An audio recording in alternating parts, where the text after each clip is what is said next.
It's the Daily Dispatch in discussion with Darren Mann. Hi, Darren. Hey, Sam, morning. Story dominating Dispatch online at the moment. Headlines locally, nationally, and even internationally. The tragic tale of 21 young lives lost at the ENYOBENI Tavern in Scenery Park this past weekend. Buffalo City Municipality spokesperson Sam Ngwenya joins us on the show now. Sam, thanks for joining us. Not the easiest time for you in the municipality, is it? Good day, Darren. Absolutely. It's been a very, very sad period of time for us. We woke up on Sunday to almost disbelief and shock, and we had to, within no time, descend upon Scenery Park, our premier, the MECs, our leadership on the ground, including up to the level of the Minister of Police. So it was a very, very, very crude awakening, I think, for us on that day. And since then, I mean, we've gone through so many emotions as a city, as a country. I mean, I think even the president at some point, when he was overseas, he had to convey messages. So it's been that type of a week for us. It's a very sad week. I think it's the biggest, saddest tragedy we've ever experienced in our lifetime as a city. And since then, on Monday, the mayor had to call everyone in the city to regroup, and we went to meet the families for the first time. It was not easy. We did it through a church service, and we had to, ask difficult questions, and also, face those parents who had lost youngsters with such a bright future. And since then, our leadership has been, in touch with those people, trying to work out a solution, because we have to move forward. We have to pick up the pieces, and we have seen the provincial government, the national government, as well as ourselves, putting together resources and working with those families.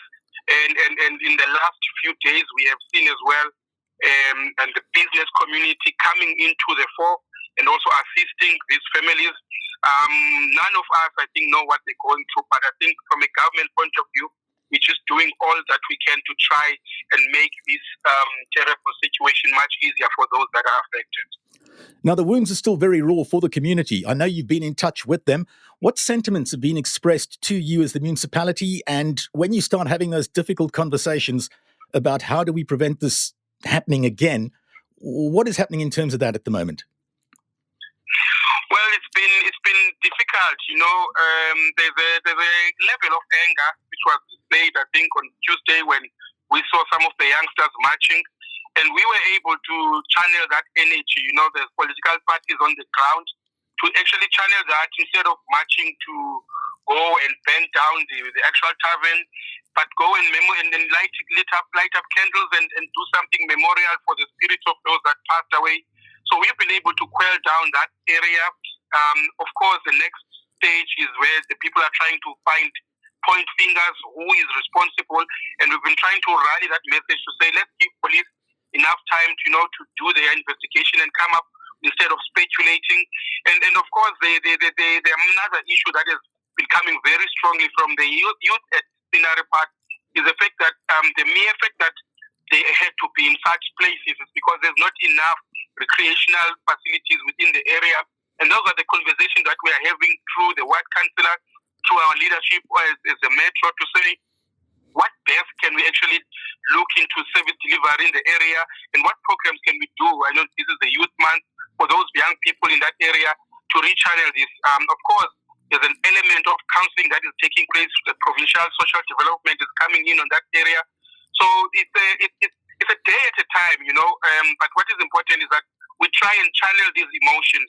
All of us are angry, all of us are bitter, and all of us, it's going to take a while. So, but let's have conversation that are looking into the mirror, including ourselves as government, in terms of the role that we played and we could have played better in preventing this situation.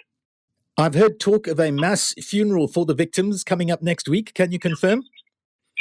Yes, the provincial government and ourselves have had a consent with the families, and they've agreed that we must have a mass funeral next week, Wednesday, the 6th of July. That is going to help a lot because we want to channel our resources. We've seen funeral parlors donating, we've seen private companies, we've seen political organization, putting food vouchers, donating to the funeral service. So we wanted something that's going to channel that into one basket in terms of resources. Of course, we're trying to do this, Darren, without making them feel that they're being looked down upon. When you offer something to people, you must do it with dignity. So we've got that planned, and we're hoping that we're gonna put together a dignified send-off for all those youngsters, and then we'll be able to put together a ceremony that all of us can remember in terms of their memories. As you've suggested, I think some space and time now for the police to do their job. Are you in close communication with them? Is the indication that they'll have an answer as to what caused the deaths in the near future? Well, the statement that has come down from the provincial police commissioner is that they've released now the bodies to the parents. They've taken the samples and they're busy doing the tests. So the message is that no one must speculate until that is confirmed.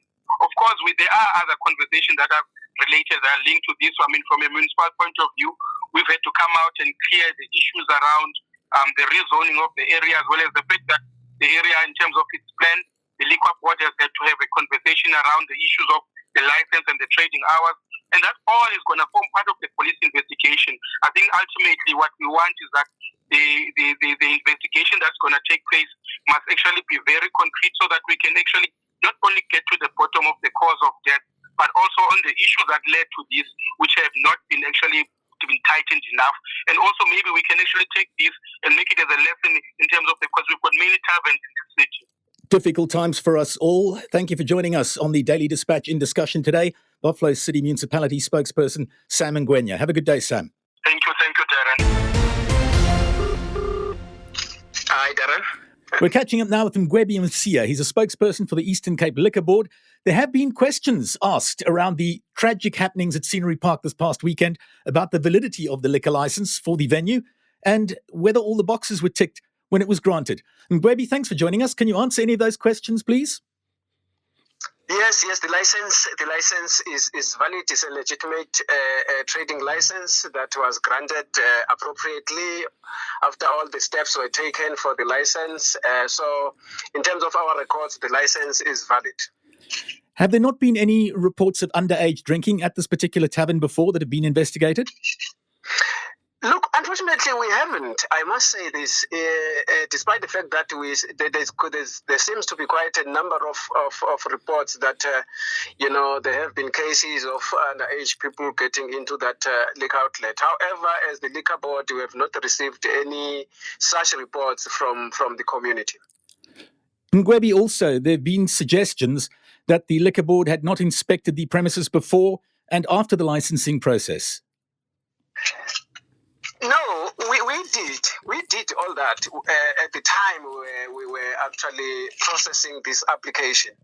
We inspected that establishment and granted the liquor license on the basis of the inspection that we had done, and satisfied ourselves that the establishment indeed was meeting our criteria.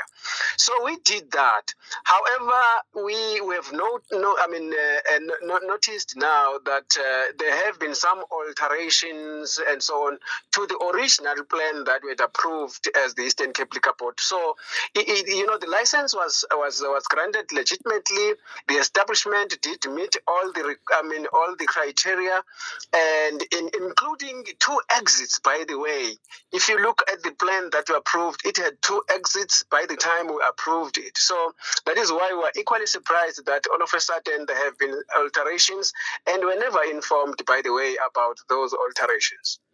Feelings in the community are understandably still very raw and painful. Is there any assurance you can offer that this sort of thing is not likely to happen again? Are there any additional measures you can put in place?